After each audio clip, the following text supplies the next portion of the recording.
Radhe Radhe guys, welcome to my YouTube channel. तो आज मैं फिर से आपके सामने हूँ बेटा, एक और शानदार और जानदार और very very very important topic के साथ, जिसका नाम है बेटा डिफरेंशियल इक्वेशंस। हाँ जी, सही सुना, अवकल समीकरण, जो बेटा यूपी बोर्ड और सीबीएसई बोर्ड वाले बच्चों के लिए बहुत ज़्यादा इंपॉर्टेंट है। ठीक है बेटा, दोनों बच्चों के लिए बेनिफिशियल है ये क्लास। ठीक है, तो पहले मैं डाल देता हूँ बेटा hashtag important. Okay, hashtag important. Okay, अब देखो बेटा, अब का समीकरण होता क्या बेटा, पहले हम इसका सामान्य समीकरण देखेंगे।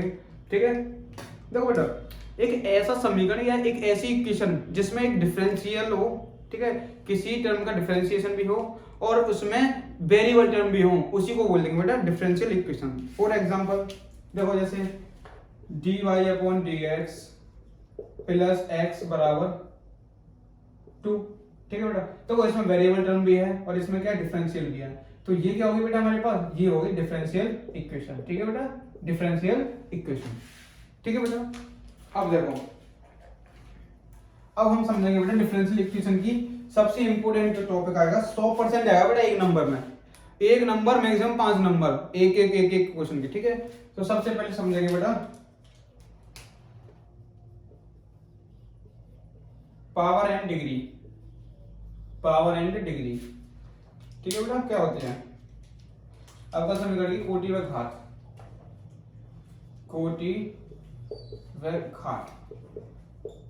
कोटि व घात क्या होती है बेटा, देखो सबसे पहले एक समस्या बेटा, कोटि क्या होती है बेटा, कोटि मतलब इसका ऑर्डर, पावर एंड डिग्री का मतलब है ऑर्डर एंड डिग्री, है ना, ऑर्डर लिख लो यहां पर, ऑर्डर। तो ऑर्डर क्या होता है बेटा, ऑर्डर होता है बेटा कि किसी भी डिफरेंशियल इक्वेशन में, किसी भी डिफरेंशियल इक्वेशन में बाई का कितनी बार डिफरेंशिएशन हो रहा है, उसी को बोलते हैं बेटा ऑर्डर ऑफ डिफरेंशियल इक्वेशन या अवकल समीकरण की कोटि। सपोज दैट बेटा, मैं देखो तुम्हें समझ में आएगा, मैं यहाँ पर देखो, एक तो मैं लिख दिया है D upon D x plus x बराबर, यहाँ पर कोई सी मान लेते हैं, एक मेरे पास डी अपॉन डी एक्स का होल, देखो डी अपॉन डी एक्स ऐसे लिख देता हूं, D square upon D x square plus x बराबर सी।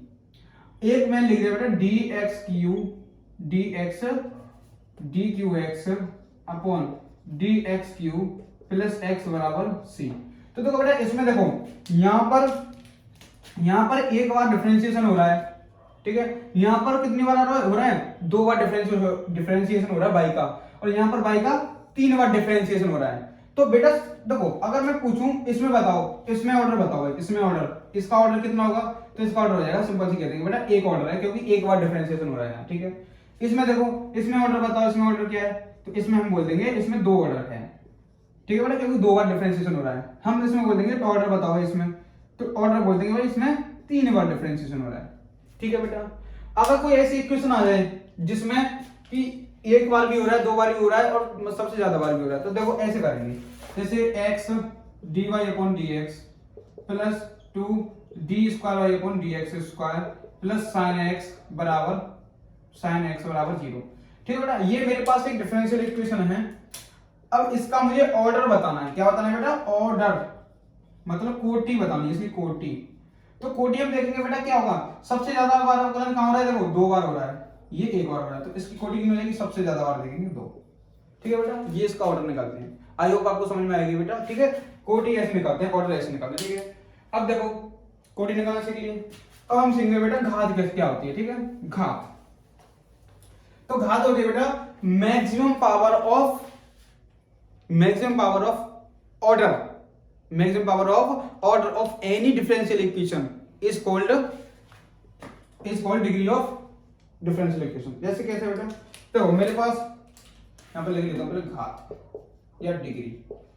डिग्री का मतलब होता है बेटा, डिग्री का मतलब क्या होता है कि सबसे ज्यादा कोटि है ना, उसका कितने घात है, उसकी कितनी पावर है। देखो जैसे मैं आपसे लिखूं dx, देखो dy upon dx plus d2y upon dx square और इसका हो रहा है होल स्क्वायर प्लस c बराबर 0। ठीक है बेटा, एक मेरे पास ये है, मेरे पास एक एग्जांपल। तो बेटा इसकी कोटि कितनी है, इसकी पहले मुझे बताओ ऑर्डर क्या है बेटा इसका। तो इसका ऑर्डर है बेटे मेरे पास 2, क्योंकि इसका देखो यहाँ पर तो 2 बार हो रहा है, यहाँ पर हो रहा है 1 बार, बट इसका होल इसका लग रहा है, ऐसे कोई फर्क नहीं। तो यहाँ पर 2 बार हो रहा है, यहाँ 1 बार हो रहा है, तो इसका ऑर्डर कितना हो जाएगा, ऑल ओवर 2 हो जाएगा। तो बेटा जो हमारी कोटी होती है ना, कोटी मतलब जो ऑर्डर होता है, ऑर्डर की हम मैक्सिमम पावर देखते हैं। तो बताओ ऑर्डर की यहाँ पर मैक्सिमम पावर कितनी है बेटा, 1 है। तो इसकी बेटा डिग्री कितनी हो जाएगी बेटा, डिग्री कितनी हो जाएगी, 1 हो जाएगी, मतलब घात 1 हो जाएगी। आई होप समझ में आया होगा बेटा, ठीक है। तो सबसे ज्यादा बार जो हमारी कोटी होती है ना, सबसे जो कोटी होती है, कोटी की मैक्सिमम पावर देखते हैं, ठीक है। Maximum power of degree, maximum power of degree, sorry maximum power of order is called degree, ठीक है बेटा। आई होप आपको समझ में आया, ठीक है। तो डिग्री और कोटि का बेटा इक्वेशन डेफिनेट आता है, ठीक है बेटा। अच्छा इसमें आता है तो कौन डिफाइन है कौन नॉन डिफाइन है, देखते हैं। देखो जैसे मैं तुम्हें मेरे पास क्वेश्चन लिख देता हूं, d upon dx plus d2y/dx square, अब इसका होल स्क्वायर, प्लस dqy/dx³ का होल क्यूब और प्लस c बराबर 0, ठीक है बेटा। ये है, तो मुझे बताना भाई, इसमें बताओ इसकी कोटि बताओ, इसकी कोटि क्या होगी, मतलब ऑर्डर क्या होगा इसका, और क्या बताना है बेटा मुझे, इसकी घात बतानी, घात क्या होगी इसकी, घात मतलब डिग्री क्या होगी इसकी। तो देखो बेटा सबसे कोटि का मतलब क्या है, सबसे ज्यादा वाला अवकलन देख लो कितनी बार हो रहा है, डिफरेंशियल कितनी बार हो रहा है, देखो यहाँ 1 बार, यहाँ 2 बार, यहाँ 3 बार, तो कोटि होगी इसकी 3। अब 3 कोटि की पावर देख लो बस आंख मीच के, तो कितनी है बेटा 3 है, तो ये हो जाएगा 3। That's my answer, this is my answer, okay बेटा समझ में आया। एक और देखो मेरे पास एग्जांपल है, dy/dx plus dq/dx square, sorry dq plus sin dy/dx की पावर 5 प्लस c बराबर 0, ये है बेटा। अब मुझे बताओ बेटा, मेरे यहाँ पर इस वाले में बताओ मेरी कोटि क्या है, क्या बेटा इसमें कोटि मतलब ऑर्डर क्या है, और फिर बताओ इसकी घात क्या है, इसकी घात का डिग्री क्या है बेटा, ठीक है इस तरीके से। तो देखो बेटा यहाँ पर कोटि देखेंगे, सबसे ज्यादा बार अवकलन देख लो, तो यहाँ 3 बार है, 1 बार, और यहाँ पर भी 1 बार, तो सबसे ज्यादा कोटि इसकी ये है। अब तुम बोलोगे सर यहाँ तो इसकी पावर 1 है, तो इसकी डिग्री भी 1 हो जाएगी, बट बेटा नहीं, देखो मैं तुमसे ये चीज तो दिखाना चाह रहा हूँ। देखो यहाँ साइन है बेटा, साइन के एंगल में कभी एंगल का डिफरेंशिएशन होता देखा है तुमने, नहीं देखा ना, तो देखना साइन के जो एंगल में आ रहा है ना उसका डिफरेंशिएशन हो रहा है। तो बेटा एंगल का कभी डिफरेंशिएशन नहीं होता, ये बात ध्यान रखना। अगर एंगल में डिफरेंशिएशन आ जाए, या 1 बार आ जाए, 2 बार, कितनी बार आ जाए, तो वहां पर बेटा जो घात होती है ना, डिग्री होती है, वो बेटा अनडिफाइंड होती है। क्या होती है बेटा, अनडिफाइंड, अनडिफाइंड होती है, मतलब अपरिभाषित, अपरिभाषित, ठीक है बेटा समझ में आया। जैसे लॉग के में आ जाए लॉग dy/dx या 2 बार 3 बार, तो यहाँ पर भी जो डिग्री होगी क्या हो जाएगी, अनडिफाइंड हो जाएगी या इनफाइनाइट हो जाएगी, समझ में आया बेटा। तो जैसे यहाँ पर आ गई है, आई होप आपको बेटा समझ में आया होगा। आपका एक क्वेश्चन 100% लिख दिया, लो 100% कंफर्म हो गया बेटा, ठीक है बेटा। इस वाले में मैंने बेटा आपको सिखाई डिग्री, ठीक है, और हमारी ऑर्डर क्या होता है, ठीक है बेटा। अगले में अच्छा मैं तो देखो अब चलें आगे थोड़ा सा, अब तो हमने सीख ली डिग्री और ये क्या होती है, ठीक है बेटा। अब देखो एक होता है जनरल फॉर्म, उसको जनरल फॉर्म में कैसे बनाना, जनरल फॉर्म, ठीक है बेटा। जैसे मेरे पास कोई इक्वेशन दे रखी है, बाई देखो जैसे मैं बोल दूं e⁻x प्लस y बराबर sin x, ये है बेटा। तो सबसे पहले इसका व्यापक हल निकल, इसका व्यापक सबसे पहले देखते हैं, इसका व्यापक हल, जनरल सॉल्यूशन क्या होगा बेटा। तो हम क्या करेंगे, इसका डिफरेंशिएशन कर देंगे। तो देखो डिफरेंशिएशन करेंगे, e⁻x का होगा e⁻x, इसका होगा dy/dx और sin x का हो जाएगा cos x। देखो तो e⁻x प्लस dy/dx और माइनस cos x बराबर 0। तो क्या हो गया बेटा इसका, ये हो गया जनरल सॉल्यूशन। क्या हो गया बेटा इसका, जनरल सॉल्यूशन। ऐसे निकालते हैं जनरल सॉल्यूशन किसी भी इक्वेशन का। कैसे भी इक्वेशन दे रखी हो, आंख मीच के उसको क्या कर देंगे हम, डिफरेंशिएशन कर देंगे x के रेस्पेक्ट में, ठीक है बेटा। तो उसका जनरल सॉल्यूशन ऐसे आ जाएगा, ठीक है बेटा। अच्छा ठीक है, अब डिफरेंशियल इक्वेशन को सॉल्व कैसे करते हैं, ठीक है। डिफरेंशियल इक्वेशन को सॉल्व कैसे करते हैं, तो देखो सॉल्व करने के बेटा हमारे 3 मेथड हैं। क्या बेटा, 3 मेथड हैं। एक तो है चर को सेपरेट करके, ठीक है, मतलब वेरिएबल सेपरेशन मेथड जिसको बोलते हैं, एक है होमोजेनियस मेथड, और एक है बेटा सबसे इंपोर्टेंट, वेरी वेरी इंपोर्टेंट, जिसको बोलते हैं हम लीनियर डिफरेंशियल इक्वेशन। हाँ जी, लीनियर डिफरेंशियल इक्वेशन, उसी के बारे में बात करूंगा क्योंकि आपका बोर्ड एग्जाम बहुत नजदीक है बेटा, ठीक है। तो यहां पर डालेंगे लीनियर डिफरेंशियल इक्वेशन, डालो जल्दी से, रैखिक अवकल समीकरण, रैखिक अवकल समीकरण, ठीक है। चलो बेटा लीनियर डिफरेंशियल इक्वेशन डाल लेना बेटा, ठीक है। लीनियर डिफरेंशियल इक्वेशन क्या होती है बेटा, देखो किस फॉर्म में होती है, ठीक है, कैसे कैसे करते हैं वो देख लेते हैं। आ जाओ, देखो बेटा मेरे पास है, क्या है मेरे पास, देखो dy upon dx plus py बराबर q। जो इस तरीके की जो होती है बेटा, मैं क्या बोल रहा हूं, जो इस तरह की जो फॉर्म होती है, मैं क्या बोल रहा हूं, जो इस तरह की फॉर्म होती है उसी को बोलते हैं लीनियर डिफरेंशियल इक्वेशन। मतलब जो डिफरेंशिएशन होता है बेटा, डिफरेंशिएशन की मैक्सिमम पावर डिग्री, क्या बोल सकते हैं, डिग्री कितनी होनी चाहिए, 1 होनी चाहिए। तो ये क्या होगी हमारे पास, लीनियर डिफरेंशियल इक्वेशन, LDE, ठीक है बेटा, लीनियर डिफरेंशियल इक्वेशन। सॉल्व कैसे करते हैं इसको सुन लो, सॉल्व कैसे करते हैं मैं एक एग्जांपल से थ्रू को बताऊंगा, ठीक है बेटा। अच्छा पहले फॉर्म ही बता दूं तुमको। एक फॉर्म होती है बेटा इस तरीके की, कौन से तरीके की, देखो ये होगी हमारे पास dx, ऊपर dx होगा, dx अपॉन dy, ठीक है, ऐसे प्लस qx या px बराबर q। ये होगा बेटा ये वाली कंडीशन, एक कौन सी कंडीशन होगी, ये वाली कंडीशन होगी, ठीक है बेटा, ये रही। तो इसको भी हम इसमें, तो ये दो कंडीशन ऐसी हो सकती हैं। इसमें सबसे पहले निकालते हैं बेटा, क्या हम सबसे पहले निकालते हैं इंटीग्रल फैक्टर IF, अवकल गुणांक। क्या निकालते हैं, अवकल गुणांक। अवकल गुणांक इसके लिए क्या होगा, देखो इसके लिए अवकल गुणांक क्या होगा, इंटीग्रेशन फैक्टर। अवकल गुणांक इसका होता है e की पावर p dx।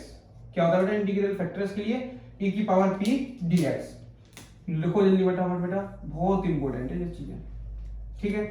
इसके लिए क्या होगा बेटा, इसके लिए होगा इंटीग्रल फैक्टर बेटा, इंटीग्रल फैक्टर बराबर होगा e की पावर p dy, क्योंकि यहां पर y के रेस्पेक्ट में, जो नीचे आएगा उसके रेस्पेक्ट में, ठीक है बेटा। इस तरीके से नोट करो जल्दी से इसको, बहुत बहुत बहुत इंपॉर्टेंट है बेटा, ठीक है। ये यहां से 8 नंबर में क्वेश्चन आएगा बेटा, 8 मार्क्स का क्वेश्चन आएगा, हल्के मत लेना, पूरा आएगा 8 नंबर का और 100% आएगा, देख लेना जल्दी से नोट कर लो। मैं फिर इसके ऊपर एक दो क्वेश्चन बता के फिर हम सेशन को खत्म करेंगे बेटा, ठीक है। अब देखो जो हमारे लिए एग्जाम के लिए इंपॉर्टेंट है बेटा वही पढ़ना है हमें, ठीक है, इसीलिए मैंने ये लीनियर पर चला गया डायरेक्ट। अब देखो मेरे पास एक क्वेश्चन है बेटा, देखो जैसे d upon dx plus plus plus plus, मेरे पास है sin x इंटू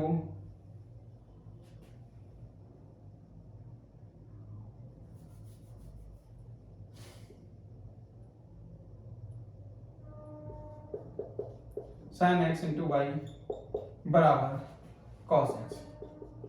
ये है बेटा मेरे पास क्वेश्चन, ठीक है बेटा, ये मेरे पास क्वेश्चन है। तो मुझे सबसे पहले इसका देखो, अच्छा सॉल्यूशन कैसे करते हैं, इसका सॉल्यूशन का फॉर्मूला लिख लो, वो तो मैं बताना भूल गया। इसका सॉल्यूशन का फॉर्मूला होता है बेटा, सॉल्यूशन का फॉर्मूला इंटीग्रल फैक्टर गुणा, सबसे पहले इंटीग्रल फैक्टर यहाँ पर y लगाते हैं, फिर integral factor integration integral factor गुणा q और dx। ये होता है बेटा इसका solution, very very important solution है, ठीक है। ऐसे ही करते हैं। जो दूसरी वाली थी उसके लिए कैसे करते हैं, देखो उसका भी इंटीग्रल फैक्टर लिख लेंगे यहाँ पर गुणा, यहाँ x करेंगे और यहाँ कर लेंगे इंटीग्रल फैक्टर और गुणा q और यहाँ कर देंगे dy, ठीक है बेटा, इस तरीके से dy। ये लिख लो फटाफट, इनका सॉल्यूशन इस तरीके से किया जाता है, ठीक है बेटा। इसका फॉर्मूला ये है, ये बहुत इंपॉर्टेंट है दोनों, ठीक है बेटा। अब चलो इसका सॉल्यूशन करते हैं, इसका सॉल्यूशन देखो, सबसे पहले हम इसका क्या करेंगे, कंपेरिजन कर लेते हैं बेटा। देखो dy upon dx plus py बराबर q से कंपेयर, तो y की वैल्यू क्या आ जाएगी बेटा, y की वैल्यू आ जाएगी sin x, सॉरी p की वैल्यू क्या आ जाएगी मेरे पास sin x और q की वैल्यू cos x। ठीक है बेटा, ये आ गई। तो सबसे पहले इंटीग्रल फैक्टर निकालेंगे। इंटीग्रल फैक्टर होता है e की पावर p dx। ठीक है बेटा, तो इंटीग्रल फैक्टर वाला हो जाएगा e की पावर p की वैल्यू क्या बेटा sin x और dx, तो ये जाएगा e की पावर माइनस के cos x, e की पावर माइनस के cos x। ठीक है बेटा, इंटीग्रल फैक्टर आ गया। अब इसका सॉल्यूशन लिखेंगे यहाँ पर, इसका सॉल्यूशन क्या होता है बेटा, इंटीग्रल फैक्टर, दोबारा लिख रहा हूँ, इनटू y बराबर इंटीग्रल फैक्टर गुणा q और ये dx। ठीक है बेटा, अब देखो इंटीग्रल फैक्टर आएगा e की power minus cos x into y बराबर इंटीग्रल फैक्टर e की पावर माइनस cos x और गुणा q की वैल्यू cos x और dx। ठीक है बेटा, इस तरीके से आई बात समझ में बेटा। हाँ, अब देखो, अब हम क्या करेंगे बेटा, यहाँ पर दो फंक्शन है बेटा हमारे पास, क्या है बेटा, दो फंक्शन। अब इसको हम आई से देखो e minus cos x into y बराबर इंटीग्रल ऑफ माइनस के cos x into cos x और dx। ठीक है बेटा, ये हमारा सॉल्यूशन। देखो अभी सॉल्यूशन नहीं आया है, बट मैं लिख देता हूँ इसको, लो। अब हम इसको देखो यहाँ से हम इसको और देखो आइडियल से आइडियल लगा के फर्स्ट सेकंड मान के दोबारा से देखो फर्स्ट एंड सेकंड मान के दोबारा से इसको सॉल्व करेंगे बेटा। ठीक है, फर्स्ट सेकंड लगा के दोबारा से हमको इसको सॉल्व करना पड़ेगा, या हमें इसको देखो या तो आइडियल लगाना पड़ेगा या सब्स्टिट्यूशन लगाना पड़ेगा, जो लगाना पड़ेगा वो यहाँ से हम फिर इसको सॉल्व कर लेंगे। ठीक है बेटा, इस तरीके से। ठीक है, अब देखो मेरा पर्पस था आपको समझाना बेटा, आपको आई होप ये समझ में आया होगा। ठीक है, इसके लिए बहुत इंपॉर्टेंट है बेटा, इसके लिए तुम लोगों को इंटीग्रेशन की पूरी नॉलेज होनी चाहिए। तो बताइए बेटा कैसी लगी आपको वीडियो। अगर वीडियो बेटा अच्छी लगी हो तो बेटा लाइक कीजिए, शेयर कीजिए एंड सब्सक्राइब कीजिए चैनल को, और अपने प्यारे दोस्तों के साथ शेयर भी कीजिए। ठीक है बेटा, एक कमेंट अच्छा सा जरूर डाल दीजिए। ठीक है बेटा, तो love you, take care, bye bye.